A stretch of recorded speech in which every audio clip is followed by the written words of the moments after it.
You found it. Your home for the best content on your favorite team, the Fighting Tigers of LSU. Do us a favor, subscribe to the channel, leave your comments below, and be sure to smash that like button.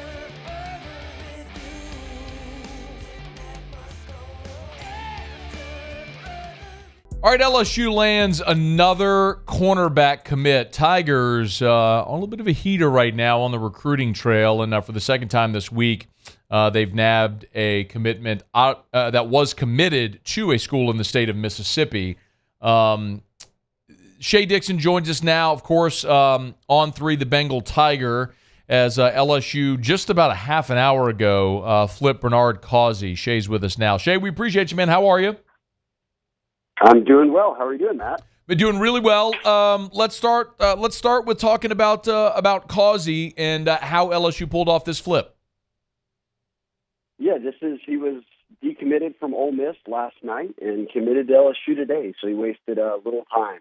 But coming out of Kennedy, JFK in New Orleans, they're having a really good season, and he's been great. And this is a guy who a year ago got injured. His recruitment didn't quite take off like it probably would have had he not been injured, but turned around and had a really strong summer. He was at LSU summer camp and was one of the better performers there. We had him on our On3 list of top 15 performers at the elite camp. He tested really well. And for LSU, it was just about waiting to see how he looked as a senior coming off that injury. And they didn't wait 2 or 3 games into Kennedy season to offer him a scholarship. And from there, it was only a matter of time. He was committed to Ole Miss, had been since the summer.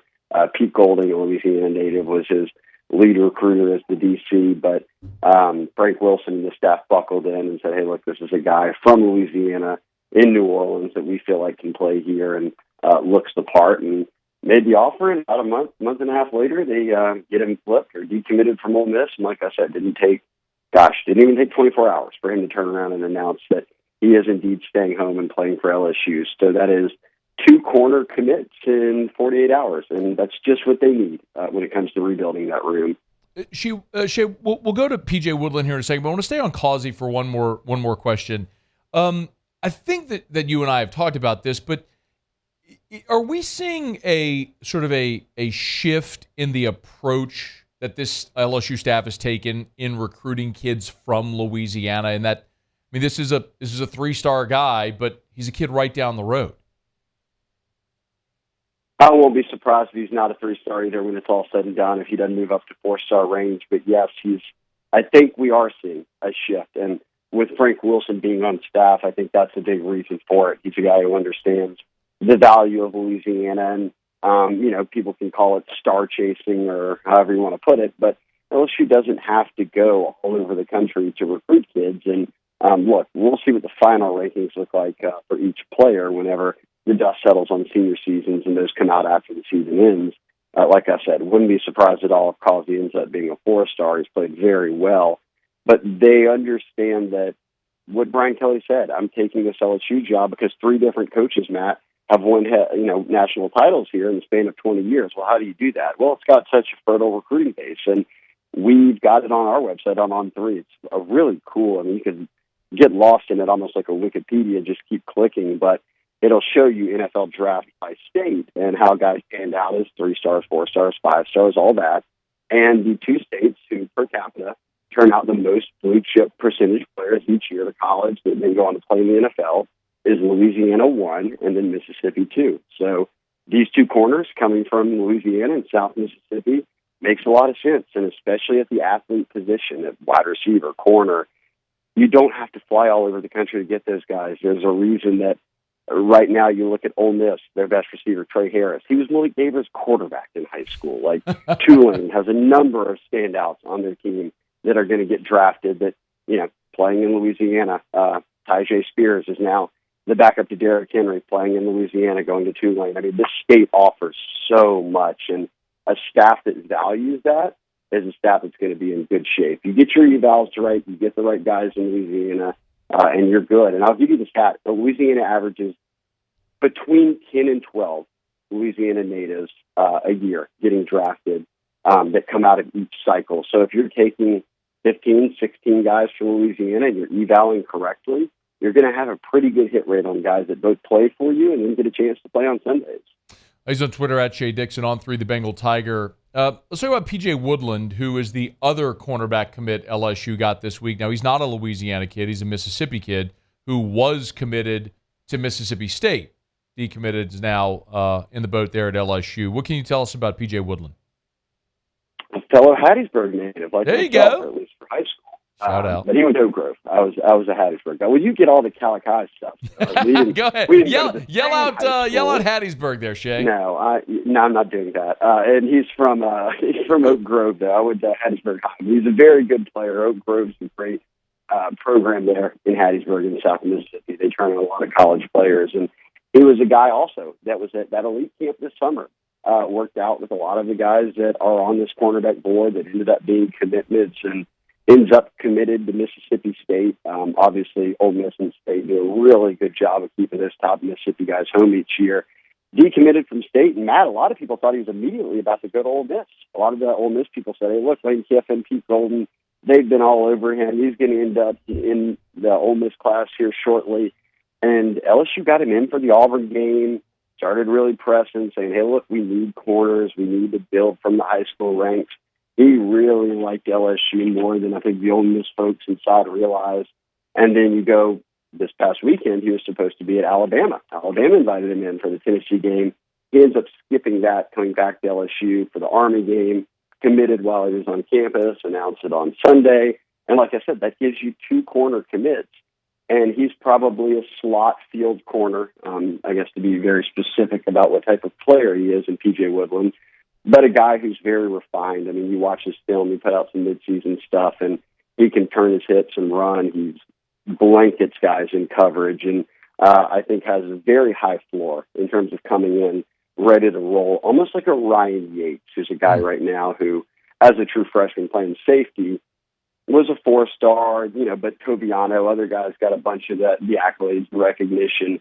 But Yates was coming in from a Denton Geyer program where Brian Kelly said it. He's just so technically sound that we can put him out there for 15 snaps a game when Major Burns and Andre Sam need some rest. And we're trusting a true freshman in big spots. I mean, that was at Ole Miss, Missouri, when they're in shootouts. He was playing. So I could see Woodland being a guy who, if he stays on track, that he'd come in and see some early playing time just because of, like I said, how technically refined his game already is as a corner. Shea, it's obvious that cornerback was a huge need in this class for LSU. I mean, just we see what's transpired this year. Let's talk a little bit about what LSU's been able to do in putting together this cornerback class so far. This is the, correct me if I'm wrong, this is the 5th cornerback commit that LSU's got in the class right now? That's correct. So they have the 2 we're talking about, Bernard Causey and PJ Woodland, who flipped from Ole Miss and Mississippi State over the past 48 hours.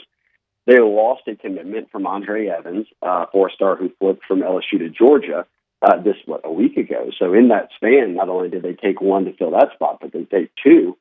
They were after both these guys anyways, but it's nice to see that you didn't have to wait long before those numbers started to climb up again, because that's the goal. They wanted to have 5, 6 corners in this class. It sounds like a lot, but that's the reality of where they're at. We're seeing it on the field right now. Like Ashton Stamps, Jeremiah Hughes, like those are the only freshmen that are out there that are getting run at playing time. And when these guys get injured or aren't available for whatever reason, they're having to toss them out there. So they wanted to sign, and they want to sign a lot of high school corners. And you've got Jawan Johnson, who's a quarterback at LCA, quarterback, but will play corner at the college level. He's still trying to track down Brock Berlin's 1999 record for most total yards by a high school football player in Louisiana. And if LCA goes deep into the playoffs like they normally do, he's got a very good chance to catch that and break it, which a lot of people thought was a record that would never get broken. Took 14,000 yards in high school, which is ridiculous. But he'll play corner. And then Wallace Foster out of Warren Easton, who's more kind of a nickel. And then Kai Bates out of Florida, 4-star, kind of a boundary corner. So that puts it at 5. And I don't think they're done yet. I think they're going to try to keep trying to find another corner somewhere. We'll see. Bates has been a guy being in Florida and Orlando who the local schools are recruiting him. Tennessee's still been hard on him. Nothing's done until signing day. So I like LSU making sure that no matter what, they're at least coming away with 4 or 5, maybe 6 guys. Shea, So if they get 4, 5, 6 cornerbacks, what else are the needs, or who are the other targets at cornerback potentially that LSU's looking at? One that gets tossed around is Terry Bussey. He's a 5-star athlete. A lot of schools like him at safety. He could certainly play corner. Could also play some on offense. Yeah, I think he's the number 2 athlete in the country, but a 5-star, committed to A&M, and he committed to A&M at the end of September. But since that commitment, he's already been back on LSU's campus. He was there for the Auburn game, and there's just so many eyes on. We talked about it today earlier. Matt and we were hanging out. And yes, me and Matt hang out off air. That's what we do. When we're doing other shows, we just sit around talking recruiting. That's what when we we're do. not on here talking it. Yeah, fun times. But yeah, we talked about it earlier. Of how does A&M finish? And I even had their losses wrong. They dropped a couple straight games here, but they also lost to Miami. That puts you, if you win every game, you're 9-3. Well, they lose one more, they're 8-4. 2 more, that's 7-5. Boy, will the Sharks are already kind of swimming around the boat right now in Texas A&M's class. That's only going to heat up. They were on bye this past week. Fortunately, probably for the Aggies, so they could get out on the road and see some of these kids and talk to them on the phone and try to get them to hold firm. But Draylon Miller decommitted. Terry Bussey's one of their commits. Gabe Relaford from Evangela, D-lineman here in Louisiana, is one of their commits. Dominic McKinley, a D-lineman out of Acadiana, is one of their commits. So there's a number of guys, even beyond that LSU's offered and has been recruiting. Weston Davis out of Beaumont, one of the best offensive tackles in America, picked A&M over LSU. So just something to monitor here down the stretch. Beyond Bussey there's a lot of guys in that A&M class that Texas, LSU, Auburn, you name Bama, you name the school, they're on them because they are saying, hey, look, if they lose another game or two, these kids are going to start looking around. And I think that's what we're kind of in the beginning stages of here if it continues to trend in the wrong direction for Jimbo and company. He's on Twitter at Shea Dixon on 3, the Bengal Tiger. Hey, before you go, what's the open date week for LSU? What are the coaches doing with respect to recruiting? Yeah, so they're in town right now. They'll practice or do film study and all that kind of stuff. Take it light this week. I know Brian Kelly laid out the plan for it. But then come Thursday, coaches will start being out on the road seeing Thursday games. Friday, coaches will be out on the road to see high school games. And Saturday, I believe they've got the day off before Sunday you get back into full-on, grinding towards getting ready for Bama week. But I will say of the notable visitors, probably 2 that continue to grab headlines because they're quarterbacks, and LSU already has their quarterback committed for this class, is Bryce Underwood, the number 1 quarterback in the country, and George McIntyre, the number 2 quarterback in the country. And fortunately for Joe Sloan, they do not play on the same night in the bye week. McIntyre plays Thursday.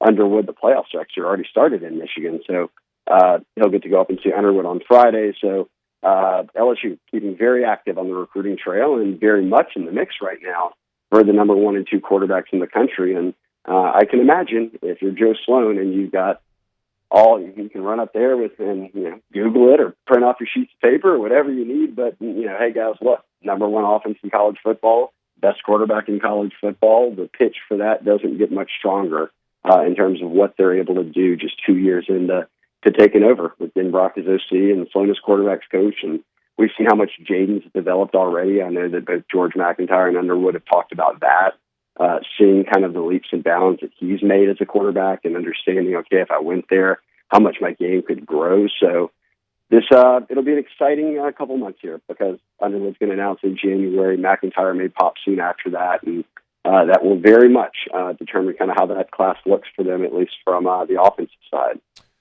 He is Shea Dixon on 3, the Bengal Tiger. Make sure you follow him on Twitter at Shea Dixon. Shea, we appreciate it, man. Thanks as always. All right. Hey, thanks so much for watching. Please leave your comments. I love to interact. And be sure to hit the red subscribe button below.